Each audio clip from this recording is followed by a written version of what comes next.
Hello, this is Pastor Kobe, and this is your Tuesday Spiritual Taco. What nourishes you? In John 4:34, we see Jesus say this. Jesus saith unto them, my meat is to do the will of him that sent me and to accomplish his work.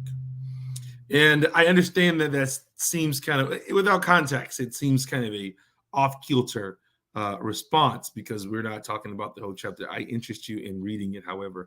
But what this statement is talking to or speaking to is Jesus making a declarative statement. What allows me to supersede my earthly desires is doing the will of God, the will of my Father. Sorry for the sound effect, but the will of my Father. That is what nourishes me. Doing the will of God.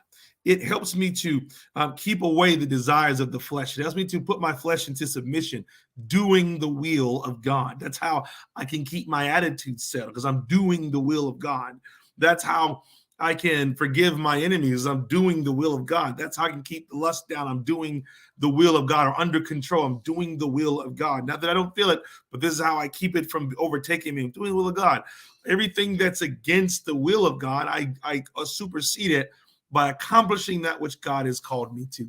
What an amazing statement and something to ponder. What nourishes you? What do you do? What do you concentrate on that keeps you, keeps your body in submission, that keeps you from falling to sin? What are you consciously considering day to day? I'm about my Father's business was Jesus's. And I wonder, what is it that keeps you out of considering the world as the best option in good times and in bad times? I pray that it's being about your Father's business. I pray that it's praying your lectio divina, going over the word of God several times and meditating on it.